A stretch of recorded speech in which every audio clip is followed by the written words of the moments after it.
조금 전에 로마서 말씀 읽었죠. 제가 로마서 12장 1절에서 2절의 말씀을 하는데 먼저 1절을 말씀드리면 그러므로 형제들아 내가 하나님의 모든 자비하심을 너희를 권하노니 너희 몸을 하나님 기뻐하시나 거룩한 산제물로 드리라. 이는 너희가 드릴 영적 예배니라. 여기서 저는 여러분이 알다시피 산제물이 뭐냐는 거예요. 구약 때는 동물들을 각을 떠서 잡아서 제사를 드렸잖아요. 근데 지금은 예수님이 이 땅에 오시고 난 뒤 신약 시대죠. 이 신약 시대에서는 우리를 제사함시키고 동물을 깨끗하게 하듯이 시키고 우리를 제사로 드린다. 우리가 그럼 죽어야 되는가? 그게 아니라 하나님 앞에 헌신하면서 드리는 것. 그것이 영적 예배가 되겠습니다. 어떻게 날마다 매 순간마다 내가 하나님 앞에 헌신의 자세로 나타나야 되는지 이거를 2절에서 말씀을 드리겠습니다. 2절 너희는 이 세대를 본받지 말고 오직 마음을 새롭게 함으로 변화를 받아 하나님이 선하시고 기뻐하시고 온전한 뜻이 무엇인지 분별하도록 하라. 이 시대를 사는 마음으로 사는 세속적인 사람이 되지 말고, 이 말은 세속적으로 변화하지 말라는 뜻입니다. 오직 새롭게 되어 변화라. 새로운 마음을 가지라는 뜻이죠. 그러면 하나님을 믿는 우리는 하나님의 선하시고 기뻐하시는 온전한 뜻이 무엇인지 분별하도록 한다. 이런 새롭게 된 마음, 새롭게 해야 된다는 것. 이게 요번에 제가 드린 말씀의 포인트가 되겠습니다. 성경에서 변화를 받아라는 뜻입니다. 새롭게 된다는 것. 그럼 이거를 한마디로 말하면 성경적 세계관을 가져라. 그 뜻입니다. 그 세계관은 뭡니까? 내 주님 속에 어떤 세계관을 갖느냐 하는 게 중요하거든요. 그 세계관은 자신을 믿는 세계관이냐, 허무주의에 가는 세계관이냐, 영질주의의 세계관이냐. 그게 아니고 우리는 유일신을 믿는 세계관을 갖고 있잖아요.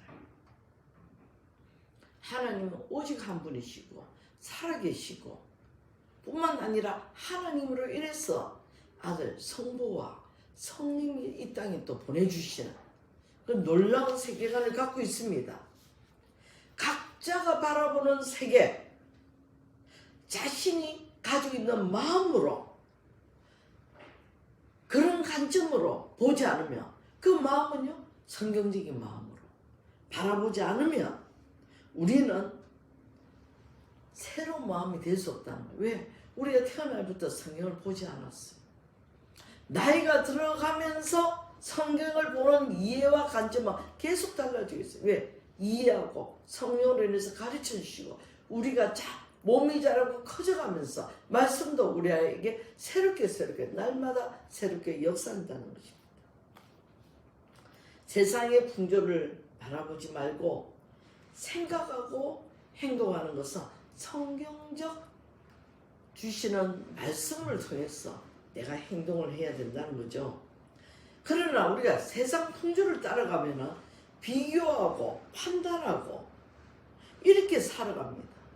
근데 진작 우리가 참 놀랍게도 자기 자신을 몰라요. 자기 성찰을 못 해내요. 그래서 세상적인 많은 분들은 돌을 닦는다잖아요. 그렇지 않고는 내가 누구지도 모르는 경우가 너무나 많이 있습니다. 성경은 하나님의 관점입니다. 바라보는 겁니다. 성경은 하나님이 세상에 가르쳐 주시는 겁니다. 왜? 이 천지만물을 지으신 분이니까 그 운영을 위해서 하나님의 성경을 통해서 우리에게 가르쳐주고 지키게 하고 바라보게 하고 이해하게 하고 우리를 청지기로 불렀던 것이죠. 자, 그리고 하나님의 관점은 우리에게 오늘 이 말씀이 새 언약입니다. 새롭게 신약시대에 와서 우리에게 약속의 말씀을 주시는 것 같습니다. 그래서 우리가 이 하나님 관점으로 바라보고 사는 것이 진정한 영적 예배다라고 말씀드릴 수 있습니다. 제가 한 사람을 소개하겠습니다. 데오 밀러라는 사람은 국제기아대체 국제단체의 부총재까지 지내신 분인데, 그분이 영적으로 세계관을 갖는 것, 또 하나님이 주신 것을 어떤 시각으로 관점을 가져야 될 것인가를 세 가지로 말씀하셨어요. 첫 번째, 수평적인 관점을 얘기했어요. 수평적인 관점 뭔가? 땅끝까지 복음을 전하라고 예수님이 말씀하셨죠. 그래서 도마는 어디까지? 인도까지 갔어요. 사도 바울은 어디까지? 로마, 스페인까지 복음을 전했습니다. 이게 수평적인 거예요. 그 복음을 어디까지 갔냐? 어디까지 가고 어느 곳에서 했고 뭐 이런 얘기죠. 우리가 그리스도의 생각으로 우리는 성경적 세계가 아닌 그리스도인이 되었잖아요. 그래서 우리는 한 예수님이 주신 것을 행동으로 이동했습니다. 오늘날 한국까지, 아프리카는 뭐 한 300년쯤 왔겠죠. 거기까지 복음이 전달되었던 겁니다. 이게 수평적 세계관을 이해하는 겁니다. 그래서 그런 우리 생각이 지구 이편에서 저편으로, 한국에서 탄자니아로 우리는 이렇게 이동을 했습니다. 세계관을. 자, 두 번째, 시간적인 거는 뭔가? 우리 할아버지가 예수를 믿었어요. 아버지가 또 예수를 믿었어요. 그 아버지를 통해서 아들이나 딸들이 또 예수를 믿었어요. 이거는 시간대가 틀려요. 나의 행동을 보고 누가 질문을 합니다. 어떻게 해서 당신은 그렇게 얘기할 수 있습니까? 그러면 성경에서 이렇게 말씀하셨는데 우리 할아버지는 그렇게 해서 가온을 이렇게 정했다. 우리 아버지는 그 가온을 바꾸어 이렇게 변화했지만 이렇게 정했다. 나는 그래서 어떻게 변했다. 이거는 뭐 같으냐면요, 요리사에게 생선구이를 어떻게 합니까? 물으면 내게 가르친 스승은 꼬리를 자르고 지느러미를 빼고 다 통째로 잘 튀겨가지고 접시에 넣고 구미를 올렸다. 근데 내가 그 생선을 맛보고 내가 여러 번 하다가 내가 새로운 걸 하나 발견했다. 꼬리와 지느러미는 먹지를 못하는 부분이기 때문에 자르고 내가 그렇게 했다. 이를 배운 내가 이 오늘의 스승인 요리사의 방법대로 할까요? 또 바뀔 수 있다는 거예요. 이거는 시간적으로 해석과 관점이 달라지는데, 그러면은 성경이 늘 달라질 거 아닙니까? 그러나 진리는 변하지 않는 그 관점으로 우리가 계속 가야만이 이 진리가 영원토록 갈 수 있는 거예요. 이거는 뭐 같습니까? 요즘 세상은 지느러미 안 먹어, 요즘 세상 꼬리를 안 먹어, 이래서 잘랐고, 이게 아니라 필요 없기 때문에 했는데 몸통을 먹지 않느냐, 그거는 살렸다. 그게 진리인 겁니다. 내가 배운 시점과 또 전하는 자에서 변형되고 전달된 것이 시간적인 관점이죠. 자, 세 번째, 수직적인 겁니다. 한마디로 수직적은 문화적이라는 겁니다. 어떤 문화적인가? 웨일즈에서, 영국 웨일즈에서 아일랜드, 런던이 있는 지역이죠. 아일랜드까지 복음을 전하는 웨슬레, 그분이 이렇게 복음을 전했어요. 그러면서 웨슬리가 전하는 복음이 어디까지 전달됩니까? 저기까지 가지 않습니까? 미국까지, 부흥 강사로. 같은 복음이 같은 사람의 대상으로 계속 흘러가는 거예요.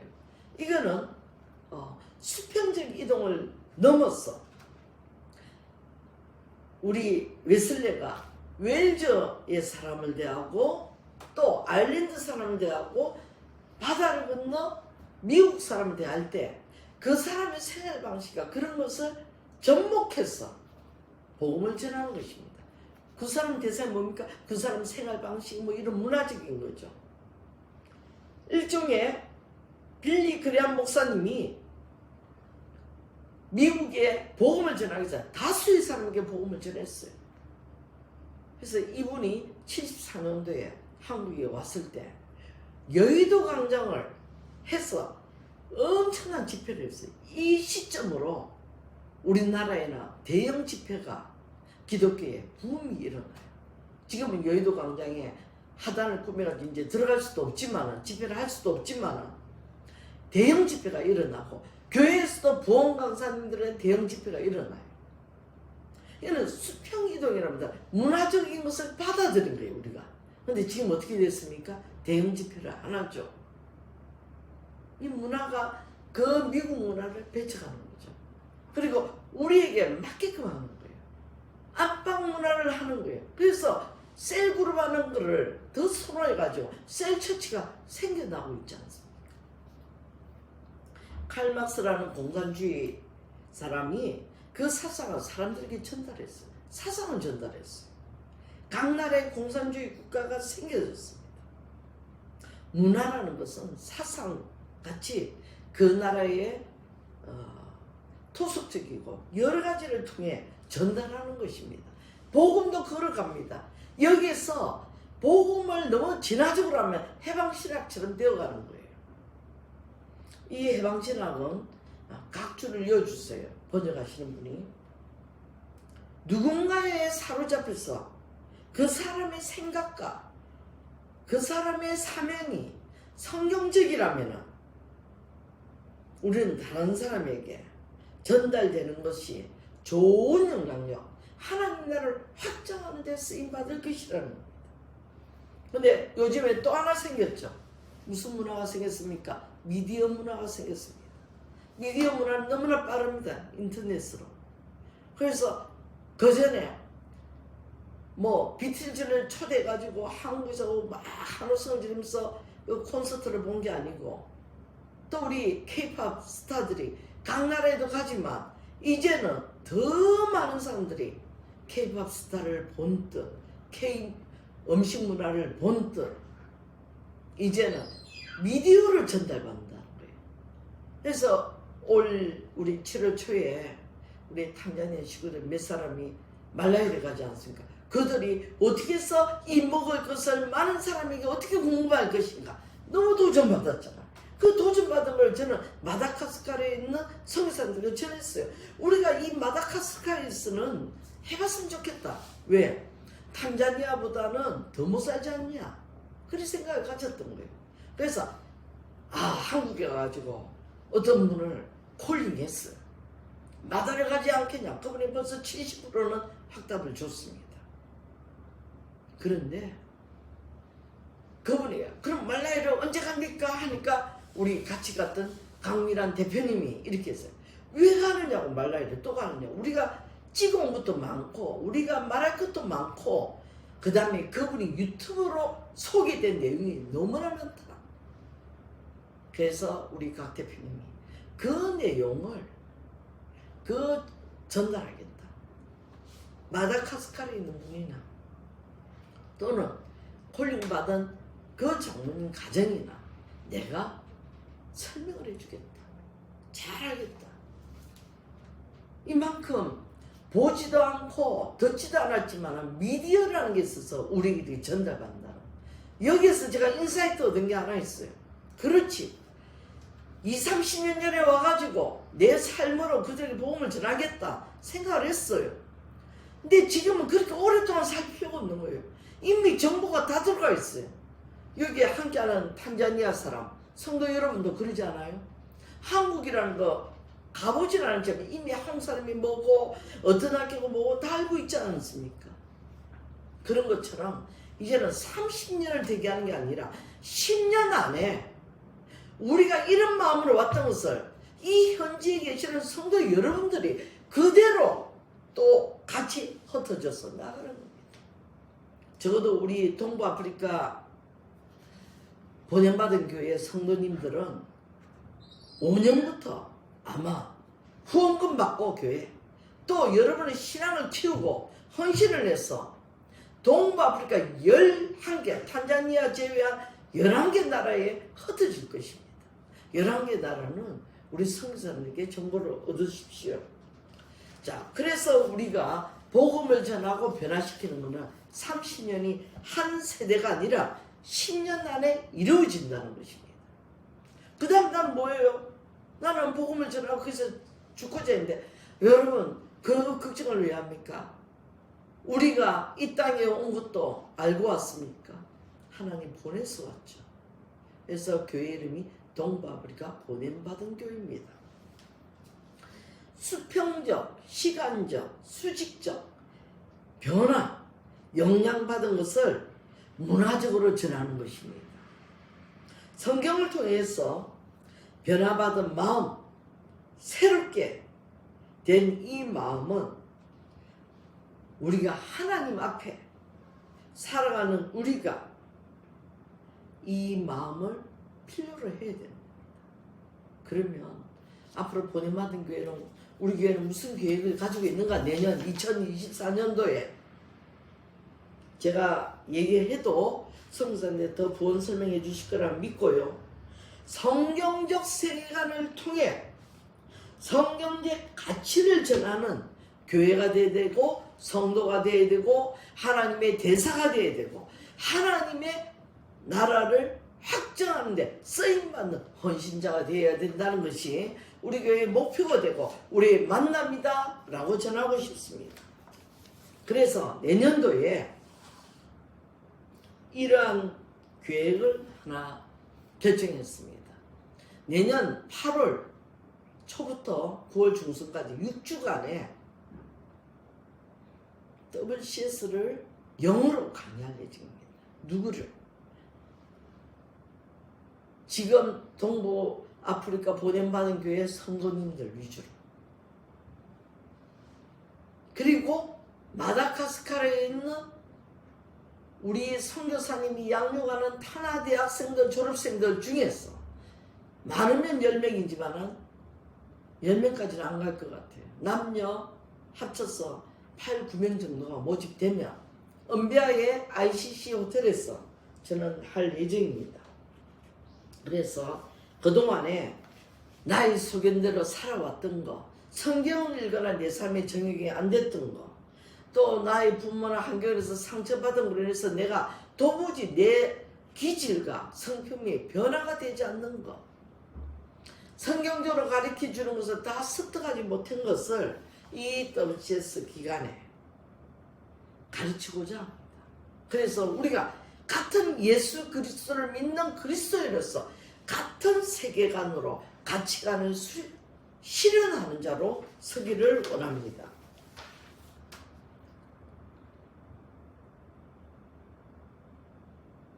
자, 나는 이제 복음을 전해야 된다고 하면서 나의 생각과 관점을 전해서 세상을 도리어 하나님 나라에 미치지 못한다면 어떻게 되겠습니까? 큰일 나겠죠. 죄 짓는 거잖아요. 어떤 의견으로? 나의 생각과 관점이 내가 변하지 않고 전한다면 이런 꼴이 나는 거죠. 그럼 어떻게 해야 되겠습니까? 그래서 저는 새해에는 우리가 결단을 할 게 있습니다. 우리 성도 여러분들이 결단해야 될 것은 뭐냐? 첫 번째,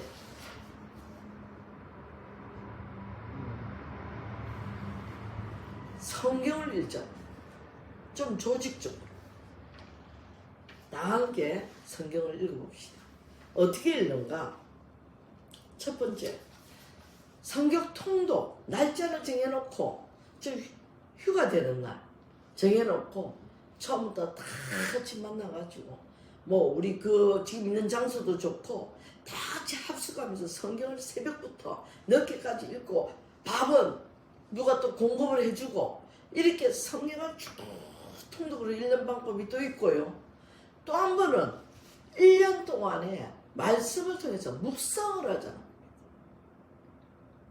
한 장을 읽든지 두 장을 읽든지, 누군가가 365일 동안 성경 1장부터 어떻게 하면 하는 것도 좋겠죠. 360일 해도 되죠. 5일 동안은 그 준비한다면.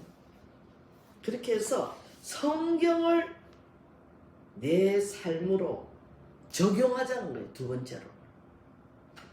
내가 성경을 읽음으로써 묵상함으로써 내가 그 성경을 내 안에 세계관으로 삼고, 두 번째는 그 성경이 세계관으로 온 것이 내 삶에 적용이 되게 하자는 거예요. 여러분, 적용 쉽지 않습니다. 습관이 되지 않으면 내 생각과 내 마음으로 변화시킬 수가 없어요. 그래서 습관이 들어야 돼요. 그래서 우리 모두가 습관 될 때까지 좀 기다려주고 서로 위해서 기도하고 격려하고 그렇게 나가야 됩니다. 지금 우리 교회 나왔다고 내가 다 된 거 아니지 않습니까? 오늘 말씀 읽었다 해서 그게 나에게 다 들어온 거 아니지 않습니까? 내년에도 후년에도 계속 우리를 하나님께 말씀으로 성장시키고 성숙시킬 겁니다. 그래야 우리가 하나님 나라에 영향을 주죠. 예수 믿는 거 하나 가지고 영향을 주겠다고 생각이 됩니까? 그건 오산입니다. 우리는 좋은 습관으로 배워나가고 내 삶에 적용이 되어야 되는 겁니다. 그 다음에 우리가 이렇게 살아낸 이 삶으로 여기 계시는 우리 한국에 오신 선교사님처럼 그 삶을 나에게만 국한하지 않겠다. 하나님 나라 확장을 위해서 쓰임받겠다고 이 탄자니아 가지고 오지 않았습니까? 괴롭죠. 아이도 오고 돈도 필요하고 얼마나 고향이 가보고 싶고 보고 싶고 먹는 음식이 얼마나 힘들겠습니까? 한국식 파는 마트도 없는데 얼마나 어렵겠습니까? 땅이 틀려서 한국의 배추가 자라기가 쉽지 않거든요. 농사를 지어도 얼마나 힘들겠습니까? 그것을 감내합니다. 어떻게 감내할 수 있습니까? 하나님이 성경적으로 준 세계관이 내가 하나님 앞에 그러한 관점으로 세상을 보니 그건 두려움이 아닌 거예요. 하나님 앞에 쓰임받는 것이 기쁨이고 감사였습니다. 그래서 우리는 그 삶으로 하나님 나라 확장을 위해서 쓰임받아야 되겠습니다. 한꺼번에 야 나는 말라이를 갈 거야 이게 중요한 게 아니고 지금 여러분의 직장이나 가정이나 있는 데서 조금씩 그리스도의 사랑과 또 살아가는 삶에 자기의 욕심을 포기해가면서 하나씩 실천해 나갈 때 이루어지는 것이죠. 우리 교회 성도님들은 함께 신앙생활 하시는 선교사님과 함께 기도하고 동참해서 여름에 있는 현지인 WCS에 함께 해주시기를 바랍니다. 그리고 여러분 참 보고 싶습니다. 제가 몇 번 약속해서 정말 죄송합니다. 뭐 말로만 죄송하면 안 되겠죠. 조그마한 선물이라도 가져가야 되고 맛있는 식사도 제공하겠습니다. 나이가 많다 보니까 병원 일정이 너무 많아졌어요. 제 눈 하나는 레이저 치료받았는데 이 받는 게 1월 15일날 받아요. 2024년에. 그래서 18일날 출국하는데 마다로 갑니다. 우리 동부아프리카 파송받은 선교사님들이 그곳에서 컨퍼런스를 해요. 뭐 그 얘기는 앞으로 광고로 들으실 거고요. 그러면 앞으로 여러분도 우리와 동일하게 파송받고 하면 같이 컨퍼런스를 하는 동력자가 되는 것입니다. 갔다가 돌아오는 게 3월 20일쯤 돌아올 것 같아요. 21일쯤. 근데 다른 선교사는 좀 일찍 와요. 저는 마다가스카르에 또 그 선교사님들을 섬기고 함께 해야 될 일이 있어서 올해 또 갈 수 없잖아요. 비행기값도 비싼데. 그래서 가서 일 보고 저는 늦게 들어옵니다. 이렇게 늦게 만나 뵙지만 여러분이 저를 위해서 기도해 주시고 나도 여러분을 위해서 기도하면서 우리 한국에는 새벽 기도가 있거든요. 매일 그 새벽 기도 동안 여러분을 만납니다. 그래서 우리가 이제 내년부터는 기도 제목도 공유하고 함께 기도하는 시간. 지금 주일만 만나는데 모르겠어요. 또 김윤성 집사님이 또 어떻게 할지는 모르지만 그렇게 만나면서 일주일에 한 번 더 우리 중보기도로 만날까? 이런 얘기도 하실지는 모르지만 어쨌든 우리가 교제가 빈번하고 주님 앞에서 함께 살아가는 것이 많으면 많을수록 하늘나라의 가족이 되죠. 하나님 나라의 백성이 되고 참 좋을 것 같습니다. 저는 이런 기대감으로 오늘 메시지를 전했습니다. 감사합니다.